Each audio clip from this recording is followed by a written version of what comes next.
Hi guys আসসালামু আলাইকুম। অনেক দিন পরে আসলাম গ্রামে।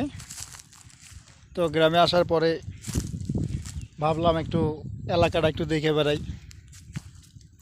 তো আসলাম এই এলাকাটা। অনেক পুরানো একটা এলাকা, একটা রাজা ছিল, রাজাদের এলাকা ছিল। তো এটা আপনারা কখনো দেখেন নাই। হুম, অনেক বড় একটা এলাকা, সারাদিন ঘুরে শেষ করতে পারবো না। তো আসলাম। তো আপনাদের যেটা জিনিস দেখাবো আমি, তো আপনারা তো কখনো মনে হয় শুনছেন কিনা সন্দেহ। তো এইখানে এমন একটা জিনিস আছে, যে জিনিসটা আপনাদেরকে দেখে মানে আপনারা কখনো দিন দেখছেন কিনা সন্দেহ। তো আমি যখন ছোট ছিলাম তখন কিন্তু এখানে আসার পরে এখানে একটা বড়াই হইতো, এটার নাম হচ্ছে, মানে আমাদের গ্রামের ভাষায় বলে ফুট বড়াই। হ্যাঁ, এই বড়াইটা আপনারা কখনো খান নাই। তো আমি খাইছি একটু আগে, তো খুব ভালো লাগছে। তো আপনারা দেখতে পারবেন, এই যে এই জঙ্গলটার ভিতরে দেখতেছেন, এই জঙ্গলের ভিতরে আহ, মানে একটা বড়াই আছে। সেটা বড়াই খুব ছোট, একদম ছোট, মানে একদম ছোট। তো এই বড়াইটা যদি আপনারা নিজের চোখে দেখেন খুব মিস করবেন। এই বড়াইটা কখনো যদি আমাদের রংপুরে আসা পড়ে, তো অবশ্যই আমাদের সাথে এই বড়াইয়ের সাজনে যোগাযোগ করবেন। যদি আপনারা খাইতে চান তাহলে অবশ্যই খাবেন। তো বড়াইটা হলো যে আপনার এই যে এই গাছটা দেখতেছেন, এই যে এই গাছের যে পাতাটা দেখতেছেন, এইটা পাতাটা হবে এরকম। তো এলাকার পোলাপানরা সবাই বড়াই কিন্তু খেয়ে ফেলছে, এখানে তেমন বড়াই নাই। তো আমি আইসা কয়েকটা পাইছি, তবে খাইছি, খুব ভালো লাগছে। হুম। তো এই গাছের ভিতরে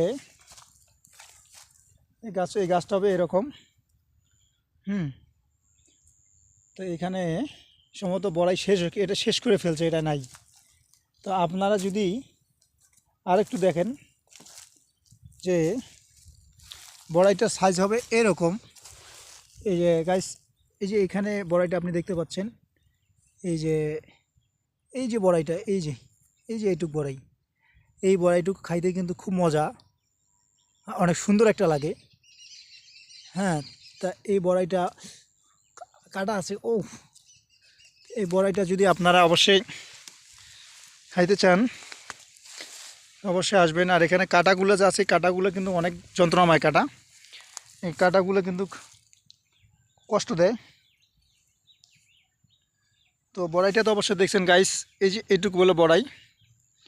এই বড়াইটা খেতে কিন্তু অনেক সুন্দর লাগে, মানে মজা লাগে, খুব ফিলিংস লাগে।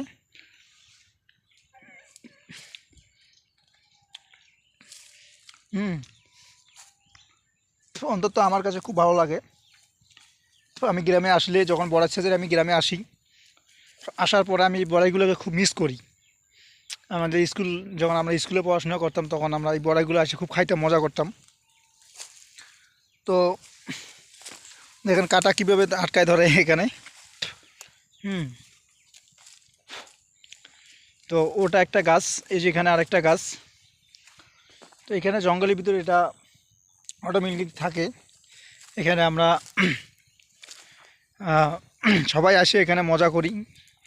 তার এখানে তো মনে করেন যে ঈদের সময় আসলে পুরা এলাকাটা বোঝা হয়ে যায়, গাছপালা অনেক সুন্দর থাকে। হুম। খুবই ভালো লাগে। তো মনে করেন যে তাই হয়তো একটা ভিডিও করলাম আপনাদের মাঝে, যে আমাদের এলাকার এই বড়াইটা কখনো দেখছেন কি না, এই জন্যই, দেখার জন্যই আপনাদেরকে এই ভিডিওটা বানাইলাম। তো অবশ্যই যদি ভিডিওটা ভালো লাগে অবশ্যই একটু কমেন্ট করবেন। হ্যাঁ। আর মানে কি বলবো, মানে বড়াই সব খেয়ে ফেলছে, একটা বড়াই নাই। হুম। মানে এলাকার পোলাপানরা সবাই এখানে আড্ডা দিতে আসে, এসে বড়াইটা যে চেনে হে খায়, যে চেনে না তো খায় না, এই আর কি। তো হুম, প্রায় অনেক দিন পরে আসলাম আর কি বাড়িতে, গ্রামের বাড়িতে আসলাম এই 16ই ডিসেম্বর উপলক্ষে। ছুটি পেয়েছি 4 দিন, 4 দিন ছুটির কারণে আসলাম। তা আসার পরে ঘুরতেছি। তা এই যে ইয়াটা আপনি দেখতেছেন, এই এলাকাটা, এটা আপনি ধরতে গেলে যদি আপনার মিরপুর চিড়িয়াখানার ডাবল হবে, মিরপুর চিড়িয়াখানার ডাবল হবে। এখানে যখন আপনার পুরোপুরি গাছের পাতা হয়ে যায় তখন কিন্তু আপনার বাগান অনেক সুন্দর লাগে। আর আরেকটা জিনিস খুবই মনে পড়ে, যদি অনেক টাকা থাকতো এখানে আমি স্টেডিয়াম বানাইতাম। এই স্টেডিয়ামের জন্য একদম পারফেক্ট একটা জায়গা ছিল। এটা পড়ছে আপনার রংপুর বিভাগ, থানা হচ্ছে জলঢাকা, জেলা নীলফামারী। হ্যাঁ, আর এই জায়গাটা পড়ছে আপনার অর্ধেক জলঢাকার ভিতরে আর অর্ধেক হলো ডিমলা থানার ভিতরে।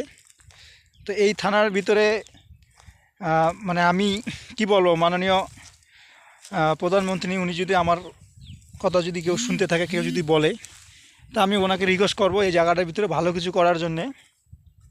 হ্যাঁ, অবশ্যই যেন এই জায়গাটার ভিতরে একটু ভালো কিছু করে। তো উনি যদি মনে করেন যে কোনো সরকারি লোক এখানে কোনো ব্যবস্থা নেয় না, কোনো কিছু নেয় না, তো এখানে মনে করেন যে সবাই যদি একটু হেল্প করতো এই জায়গাটা অনেক সুন্দর হইতো। এখানে মনে করেন যে সবাই কিন্তু দখলে, অনেক জমি এসে এখানে কিন্তু দখলেই কথাবার্তা বলে। এই যে আবাদ সুবাদ করতেছে, এরা নিজে নিজে দখল দিয়ে করতেছে। এই আর কি।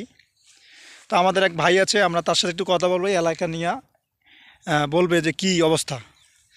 তো ভাই আসসালামু আলাইকুম। ওয়ালাইকুম আসসালাম। জি ভাই, কেমন আছেন আপনি?